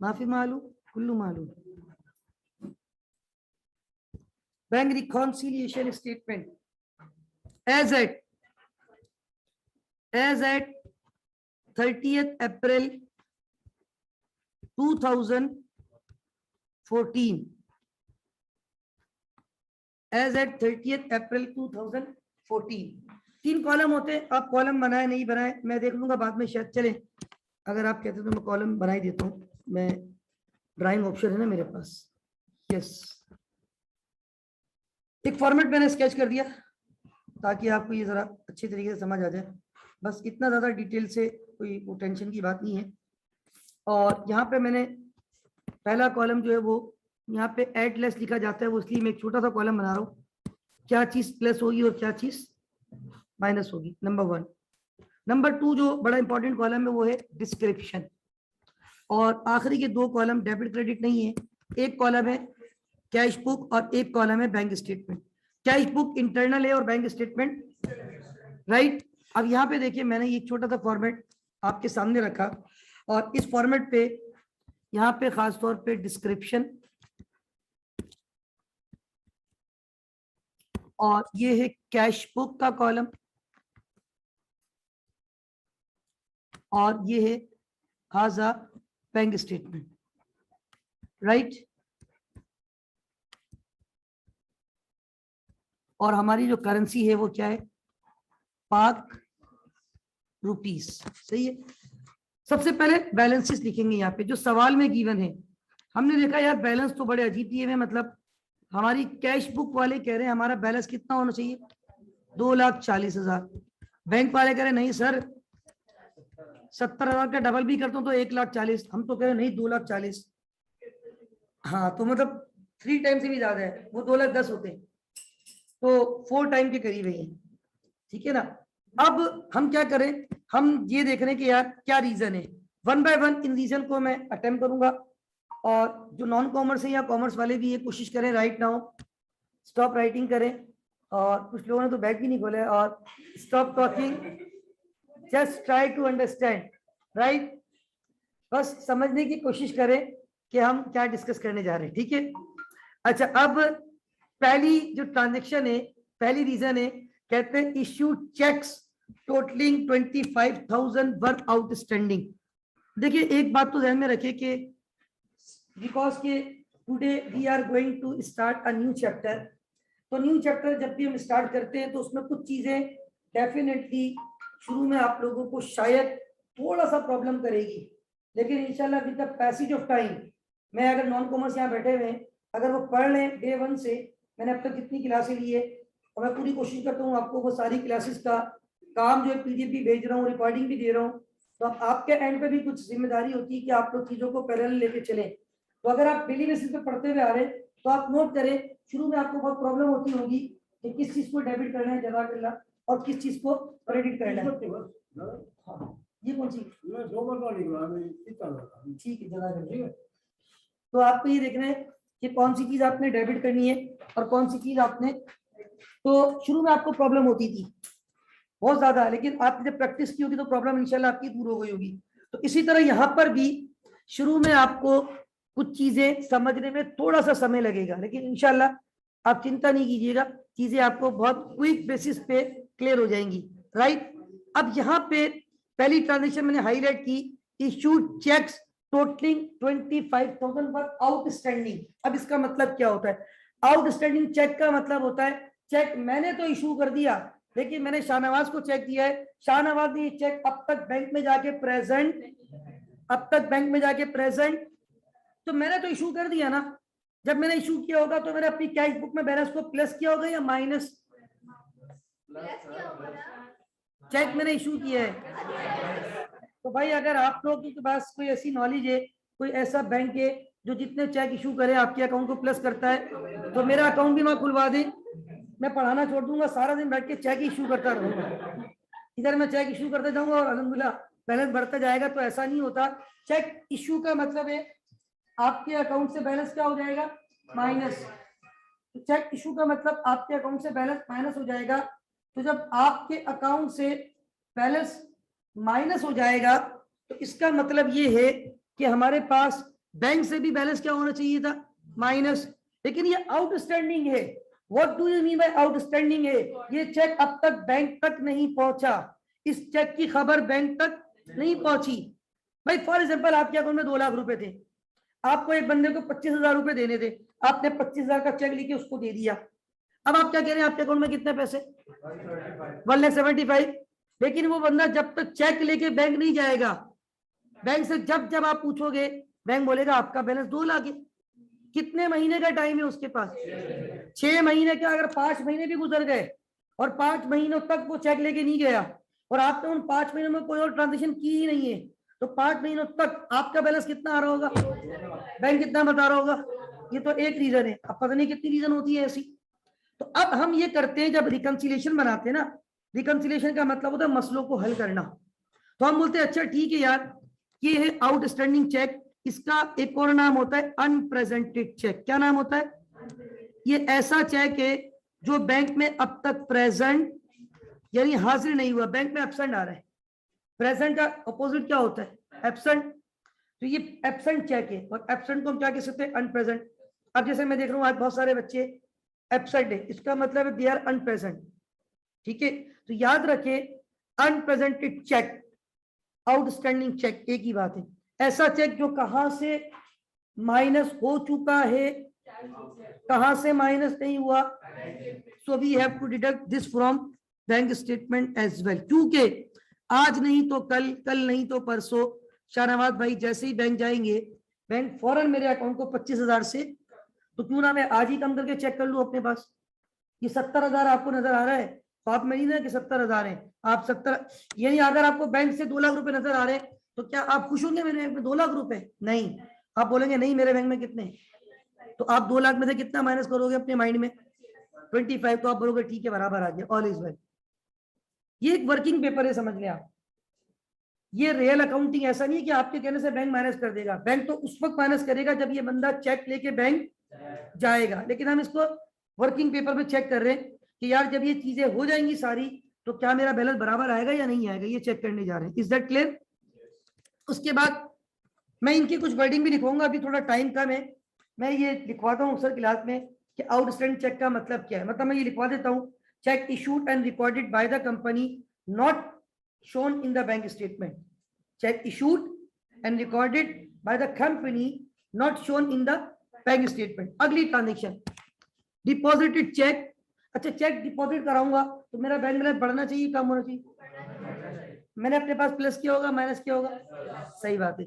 deposited cheque amounting to ₹55,000 work still uncollected. Bank ने मेरे अकाउंट में उसको कलेक्ट नहीं किया, यानी बैंक ने मेरे अकाउंट में उसको क्लियर, तो बैंक खुदा ना खासा बदमाशी नहीं कर रहा होगा, ये आपने आखिर में जमा करवाया होगा।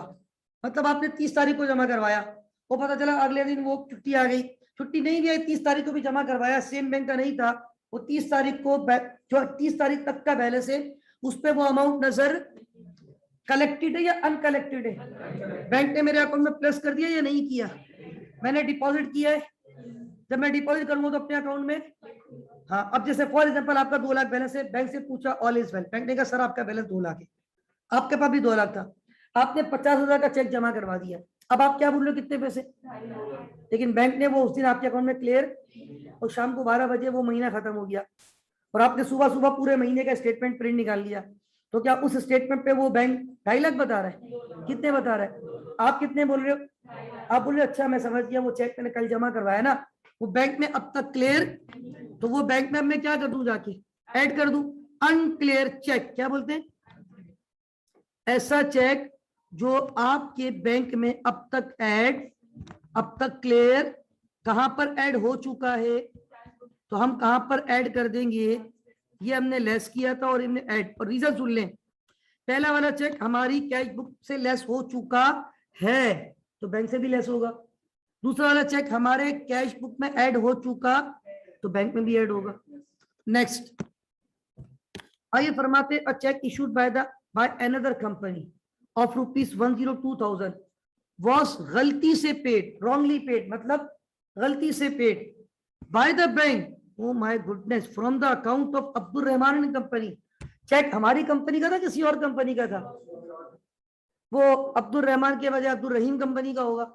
वो बैंक ने गलती से हमारे अकाउंट से पे कर दिया, तो क्या मैं बैंक को बोलूंगा ठीक है कोई बात नहीं यार, किसी की मदद हो गई, जाने दूं?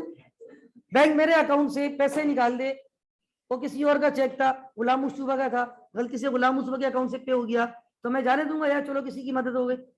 मेरे भाई मैं जाके बैंक में क्लेम करूंगा ना कि सर मैंने तो कोई चेक इशू ही नहीं किया, आपने मेरे अकाउंट से 1,02,000 रुपए कैसे माइनस कर दिए? बैंक चेक करेगा डिटेल, बैंक को पता चल जाएगा मुझसे गलती हो गई है, क्योंकि बैंक के पास कोई एविडेंस होना चाहिए। मैंने चेक दिया ही नहीं है किसी को, तो बैंक मुझे दिखा ही नहीं सकता कि आपने ये चेक दिया था। मैं जितने भी चेक देता हूँ मेरे पास नोट है सारे, मेरे पास चेक बुक के साइड पे वो स्लिप बनी हुई उस पर लिखे हुए। और दूसरी बात है कि अगर मैंने चेक दिया है तो वो मेरा चेक बैंक में गया, मेरी चेक बुक का चेक जिसमें मेरा साइन हुआ है, बैंक के पास वो है ही नहीं, तो बैंक कैसे दिखाएगा? बैंक को अपनी गलती लाजमन माननी पड़ेगी। बैंक आपसे एक्सक्यूज करेगा, सॉरी सर बाय मिस्टेक हमने आपके अकाउंट में ये चेक गलती से माइनस कर दिया, ये चेक किसी और कंपनी का था, आपका उसका अकाउंट नंबर मिलता जुलता था, आपका उसका नाम मिलता जुलता था, हमसे गलती हो गई। Check issued by another company, तो क्या बैंक ने मेरे अकाउंट से कुछ पैसे गलत माइनस कर दिए? कितने पैसे गलत माइनस कर दिए? तो मैं क्या करूंगा? कहां पे गलती हुई है? बैंक स्टेटमेंट पे गलती हुई है, कोई बात नहीं, माफ कर दिया बैंक को, इसको जाके ऐड कर देंगे, रॉन्गली पेड बाय बैंक, गलती से paid by bank, wrongly paid by bank. कितना बैंक ने रॉन्गली पे कर दिया? ये हमारा पैसा है, हम उसको दोबारा बैंक में क्या करवाएंगे? जाके add. Is that clear? Next, ये 5 पेपर का सवाल है आईसी में। A cheque of ₹5,000 receive from a customer was गलती से recorded in the cash book. अब गलती कहां हुई है? इससे पहले गलती कहां हुई थी? भाई बैंक में काम करने वाले लोग भी इंसान, कंपनी में काम करने वाले लोग भी इंसान, अशरफुल मखलूकात, खता का पुतला है, गलती इंसान से होती है। अब ये कैश बुक वाले से गलती हो गई, by the accountant of Abdul Rahman and company, जज़ाकल्लाह शाह भाई, 50,000। ये बताएं आपके बैंक में जो चेक रिसीव हुआ था कस्टमर से वो कितने हजार का हुआ? 5,000। तो क्या बैंक ने आपके अकाउंट में 50,000 रुपए ऐड किए होंगे? आप बोलेंगे सर 1 जीरो जीरो से क्या फर्क पड़ता है? मेरे भाई ये जीरो ने 5,000 को 50 बना दिया है, कहने को तो 1 जीरो ज्यादा लगा है ना, लेकिन वो 5,000 से कितना बन गया? तो बैंक ने आपके अकाउंट में कितने प्लस किए होंगे? Check receive 5,000 from a customer was wrongly, was erroneously, was गलती से recorded in the cash book. गलती कहां हुई है? कैश बुक में आपके अकाउंट में कितना पैसा आया था? तो आपने अपनी बुक में ऐड किया होगा ना, पैसे आए हैं, कितने ऐड करने चाहिए थे, लेकिन गलती से कितने ऐड कर दिए। अब क्या करूं? सुभान अल्लाह, क्या बात है, आप तो समझदार हैं। 45,000 कम कर दें। कौन सी बुक से? बैंक स्टेट, हाजा cash book mistake, okay, wrongly recorded, गलत रिकॉर्ड हो गया। रिकॉर्ड करना था 5, रिकॉर्ड हो गया कितना ज्यादा रिकॉर्ड हो गया, अभी माइनस कर दूं, ओके। नेक्स्ट आगे फरमाते हैं, rent of ₹12,000 paid by the bank on standing instruction. आपने बैंक को इंस्ट्रक्शन दी थी, ये मेरे प्रॉपर्टी रेंट पे लिए, हर महीने मेरे बगैर पूछे, हाजा स्टैंडिंग ऑर्डर, मैंने ऑर्डर दिया हुआ था कि मेरे अकाउंट से कितने पे कर देना। Not recorded in the cash book, वो कैश बुक वाला सो रहा है, आपकी कंपनी वाला सो रहा है, उसको पता ही नहीं है बैंक ने आपके अकाउंट से कितने पैसे पे कर दिए।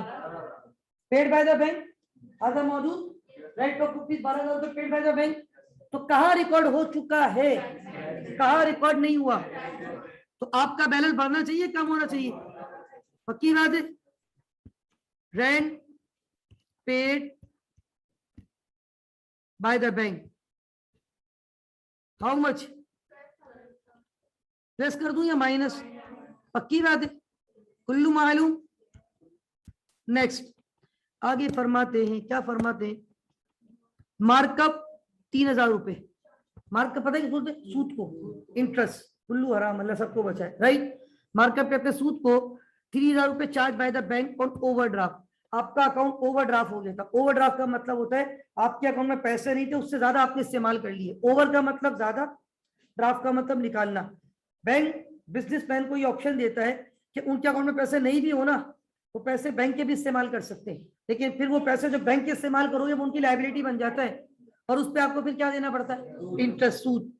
Has not been recorded in the cash book, ये कंपनी वाला सो रहा है, तो पता ही नहीं बैंक में क्या क्या हो रहा है। कैश बुक में रिकॉर्ड हो गया नहीं, ये चार्ज किसने किया है? सूद। बैंक ने तो फौरन आपके अकाउंट से पैसे माइनस कर दिए। कितने पैसे माइनस कर दिए? अब मैं क्या करूं? Less from cash book, markup, how much? Plus और माइनस, खत्म हो गया, एक रह गई जिसमें bills of ₹22,000 collected by the bank on behalf of Abdul Rahman and company. फिर ये कंपनी वाला सो रहा है, they were not recorded in the cash book. वो आपके कुछ पैसे थे, कोई आपने बिल भेजा था किसी को, बिल से मुराद फॉर एग्जाम्पल शाहनवाज भाई मेरे दोस्त ने आए मेरी कंपनी में, बोला सर ये लैपटॉप चाहिए, और ये इत्तेफाक से 22,000 का ही लिया मैंने, टू बी वेरी ऑनेस्ट, झूठ नहीं कह रहा हूँ, ये 22,000 का था। ठीक है, तो शाहनवाज भाई ने कहा सर ये लैपटॉप, मैंने कहा 22,000 का, भाई आप ले लें। शाहनवाज भाई लेके चले गए, बोला सर वो पैसे है ना आप बिल दे दो, मैं आपके अकाउंट में जमा करवा दूंगा, अकाउंट नंबर लिख दो। मैंने बिल बना के अकाउंट नंबर लिख दिया, चलो यार स्टूडेंट है कोई बात नहीं। अब शाहनवाज भाई ने वो बिल कहाँ जाके जमा करवा दिया, बिल ऑफ रुपीज 22,000 रुपए कलेक्टेड बाय द बैंक। आप किसी भी के अकाउंट में जाके पैसे जमा कराओगे ना, बैंक आपको मना नहीं करेगा, बस आपके पास उस बंदे का क्या होना चाहिए, बस बैंक तो उसके अकाउंट में ट्रांसफर कर देगा, ठीक है ना, तो उसमें कोई मसला नहीं होता। हमें कितने लोगों को पैसे देने होते हैं, हम जाके उनके अकाउंट में, मैं तो अक्सर बहुत फ्रीक्वेंटली ये ट्रांजेक्शन कर रहा होता हूँ। अभी मैंने परसों तो 1-2 दिन पहले किसी के मुझे पेमेंट करनी थी 6,500 रुपए की, एक दोस्त को मैंने उसको मतलब एक काम था उसकी पेमेंट मुझे करनी थी, तो मैं बिजी था, मैंने दोस्त को बोल दिया यार वो तेरे दोस्त के अकाउंट का नंबर भेज रहा हूँ, उसके अकाउंट में पैसे भेज दो, तो भेज दिए फॉर्म, मुझे स्क्रीनशॉट भेज दिया, मैंने उसको आगे फॉरवर्ड कर दिया। तो देखिए ये पैसे ट्रांसफर, पैसे जमा करवाना, शाहनवाज भाई ने तो जमा करवा दिए, क्या बैंक में पैसे आ गए या नहीं आ गए, लेकिन वो जो हमारा अकाउंटेंट है वो पता नहीं सो रहा है, उसको पता ही नहीं है कि बैंक में पैसे आ गए, कितने पैसे आ गए। तो क्या not recorded in the cash book, cash book में प्लस करूंगा या माइनस, कुल्लू मालूम, ऐड करूंगा या लेस, ऐड। भाई कलेक्शन हुई है ना, कलेक्टेड बाय बैंक, कितना पैसा बैंक ने कलेक्ट किया, 22,000, 22,000। अब आप एक काम करें, ये प्लस माइनस करें दोनों कॉलम को, आंसर आपका इंशाल्लाह इक्वल आ जाएगा। किस किस को प्लस माइनस करेंगे, दोनों कॉलम को, टॉप टू बॉटम जाए, ब्रैकेट का मतलब माइनस होता है, ये बात तो पता है ना सबको। तो जरा मुझे बताएं ये दोनों का कितना अमाउंट आपका बैलेंस आ रहा है,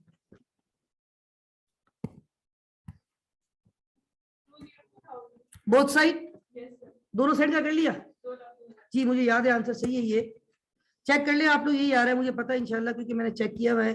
202,000 बोथ साइड पे आना चाहिए और पॉजिटिव आ रहा है, इसको बोलते हैं A B, not A B de Villiers, this is adjusted balances. What is A B, adjusted, जो ऊपर बैलेंस था वो एडजस्टेड नहीं था, वो अनएडजस्टेड था।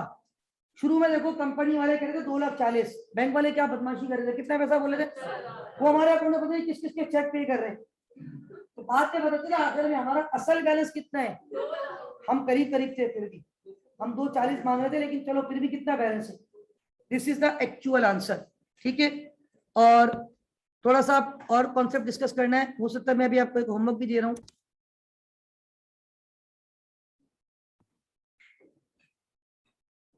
स्टूडेंट्स ये आपको स्क्रीन पे इस वक्त क्वेश्चन 2 नजर आ रहा है, the accountant of Naveen company is very much concerned note a considerable difference between the balance as per cash book which is 96,000, ये तो पॉजिटिव है, डेबिट, डेबिट का मतलब positive, and balance as per bank statement which is 28,000 overdraft, overdraft का मतलब balance positive नहीं चल रहा।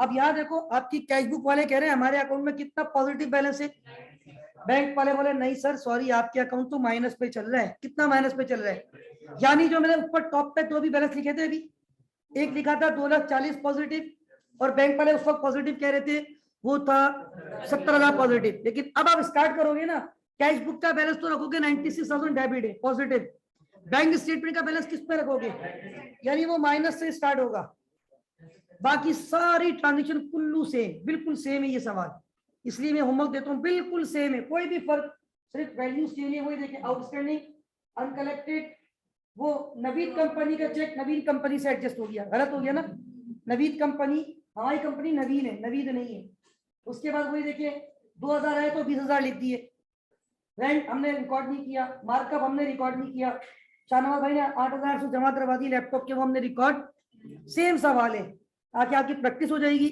बाकी आगे के सवाल अभी आपने नहीं सोचने, वो 3, 4, 5, 6 वो मैंने करवाने, आपने घबराना नहीं है, इंशाल्लाह नेक्स्ट क्लास में इसको कंटिन्यू करेंगे। दैट्स ऑल फॉर टुडे, अल्लाह हाफिज व नासिर, पाकिस्तान जिंदाबाद।